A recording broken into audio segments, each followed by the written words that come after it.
Estimados estudiantes, bienvenidos a la sesión número 4 que tiene por título Datos versus Resultados. Esta sesión colabora con el saber que corresponde a interpretar datos y resultados obtenidos de la revisión de la bibliografía. Y los datos y los resultados se encuentran en una sección de un artículo que tiene por título Resultados, pero ellos no son lo mismo. Los datos corresponden a la información recolectada desde las unidades experimentales. Es la cuantificación de las variables, son números. En cambio, los resultados son interpretación de los datos, son más bien descriptivos, engloban estos datos.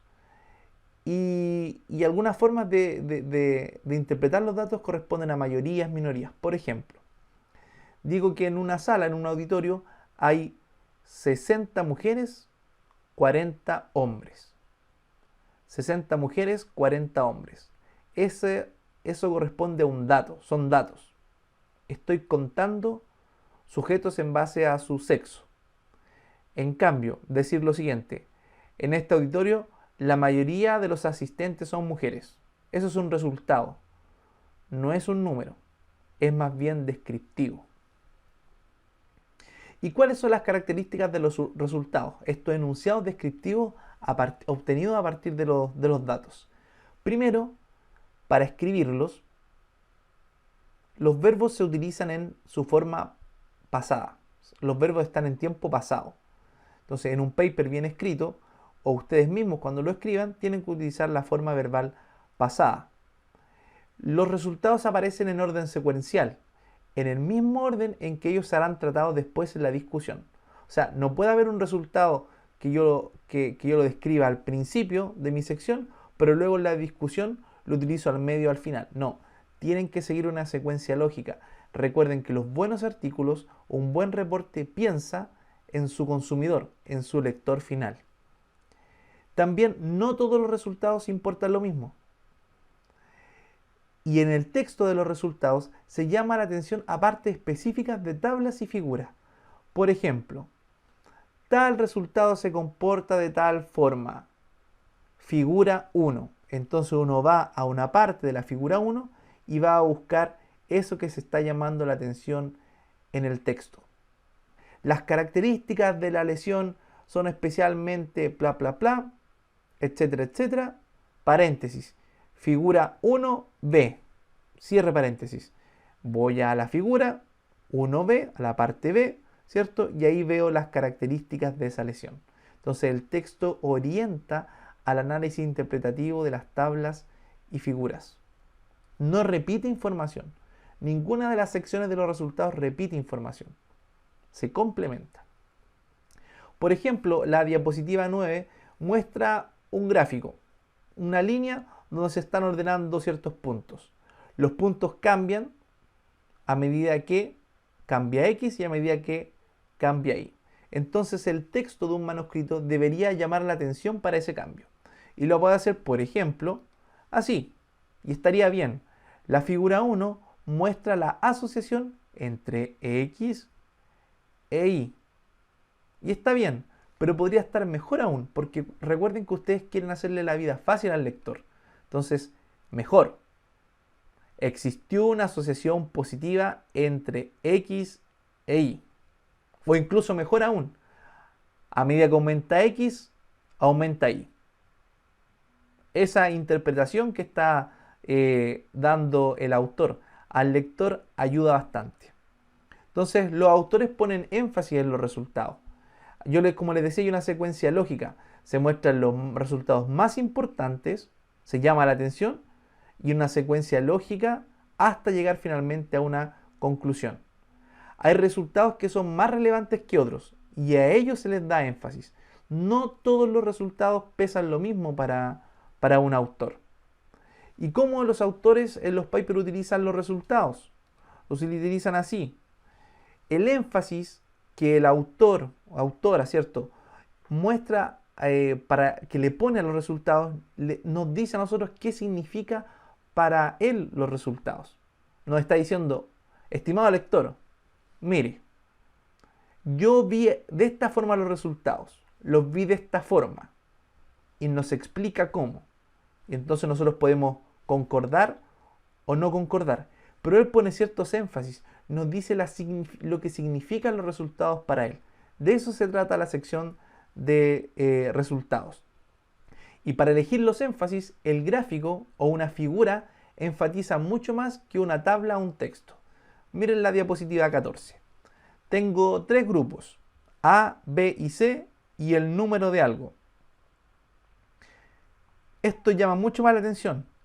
Nosotros podemos ver inmediatamente que el grupo C tiene menos unidades o menos sujetos. Los seres humanos somos visuales, así que preferimos las figuras. Comparado con la tabla también da cierto énfasis. Número de algo, A, B y C. Y aquí nos detalla más el número 14, 18 y 5. Pero los lectores habitualmente no se quedan con el número, se quedan con las tendencias, mayorías, minorías, distribuciones. Cuando uno lee un artículo no se lleva para la casa, ok, el número, este es el número. No.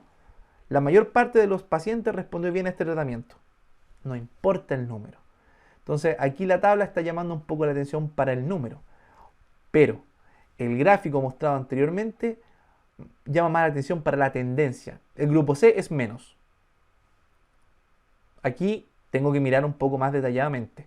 Y el último lugar es el texto, para marcar algo destacado en un artículo. Ya. Pero antes de eso, les voy a mostrar cómo se presenta correctamente una tabla. Esto es algo básico que tienen que conocer todas las personas que están desarrollando alguna investigación. Y habitualmente hay errores. Entonces, lo primero es decir que en la primera columna se ordenan las variables dependientes, aquellas que cambian en función de una variable que no se puede modificar, ¿cierto? Que es una variable independiente, ¿ya? Y luego una última columna, de haberlo, un test estadístico, el valor P asociado. Entonces yo aquí coloco cómo cambia, ¿cierto?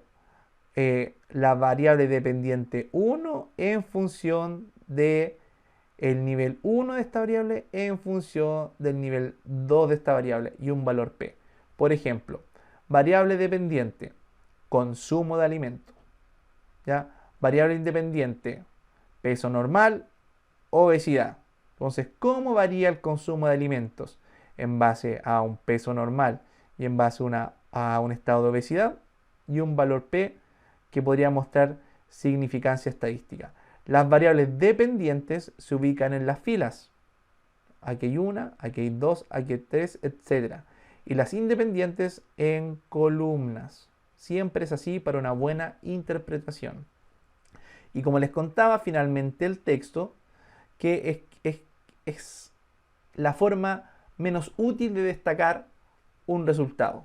El número de algo en la condición A fue 14, mientras que en la B fue 18 y en la C fue 5. El tercer lugar porque queda escondido comparado con la figura y comparado con la tabla. Entonces, no hay una receta de cocina para decir cuál uso, pero el sentido común nos tiene que ayudar a elegir la forma de presentación de resultados.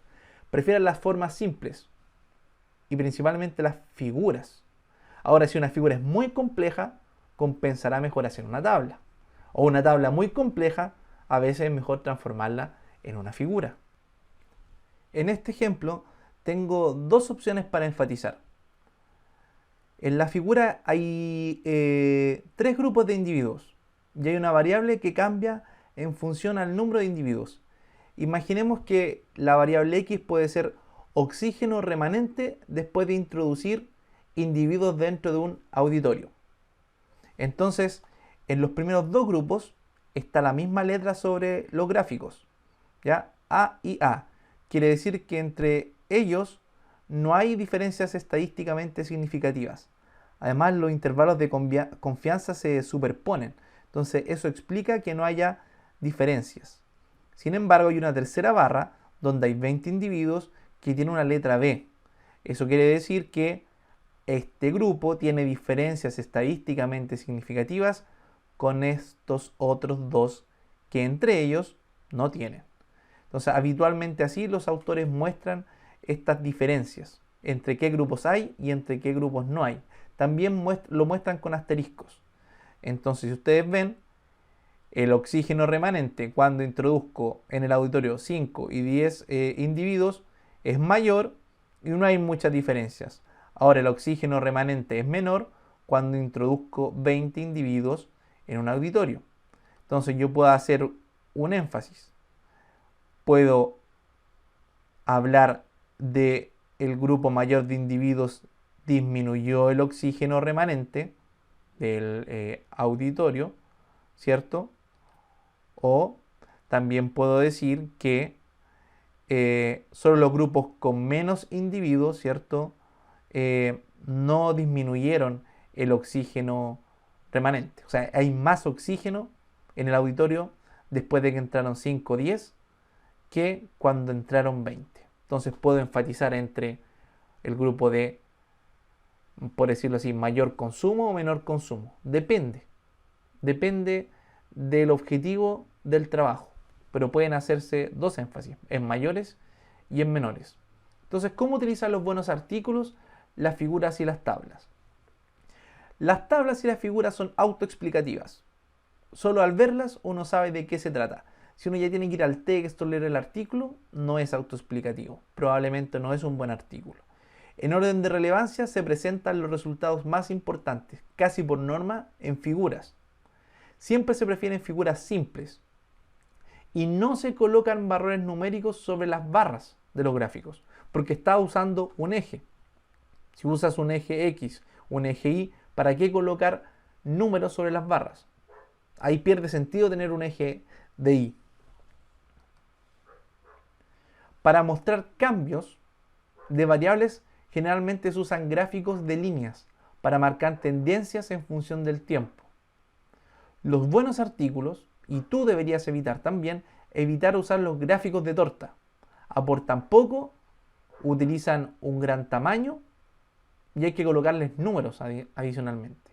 Las unidades de utilizar los gráficos en las tablas son homogéneas. Por ejemplo, si tengo un valor P de 0,001 y tengo uno de 0,1, a ese 0,1 tengo que agregarle dos ceros más para que sea 0,100 y el otro sea 0,0, ¿cierto? 0,1, para que esté homogéneo.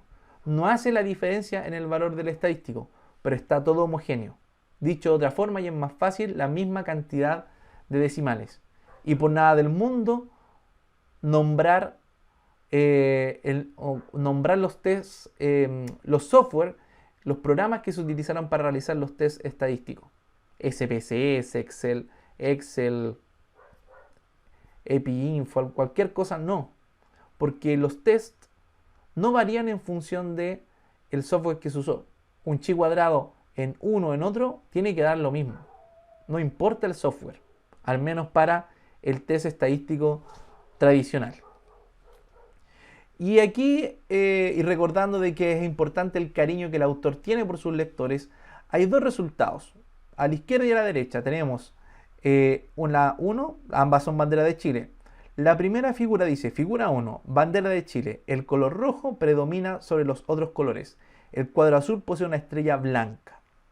Y acá tenemos a otras banderas de Chile, figura 1, bandera de Chile, distribución de los colores y figuras geométricas. ¿Cuál de estos dos resultados es mejor? ¿Cuál es la mejor descripción? Fíjate bien.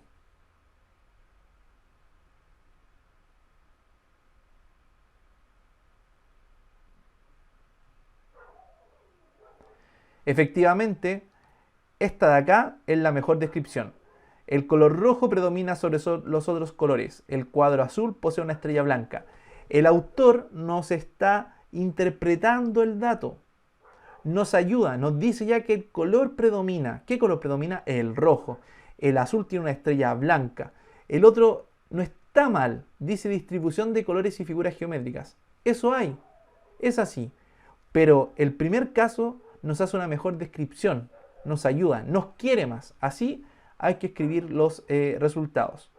Aquí hay un ejemplo real de un artículo de comportamiento de pescados, donde están las unidades homogéneas, más o menos homogéneas, ¿cierto? Está el nombre en un eje, el nombre en otro eje, una condición eh, los intervalos de confianza, asterisco que indica que hay una diferencia estadísticamente significativa, y aquí nos dicen adicionalmente el n de los sujetos, el n de los peces, las medias más menos desviación estándar, lo que indica el asterisco, el test que se usó, el valor P asociado, etc. Entonces, este autor, Volpato, Maya, nos quiere mucho porque nos explica todo lo que está sucediendo en la figura de encima. Así tiene que ser.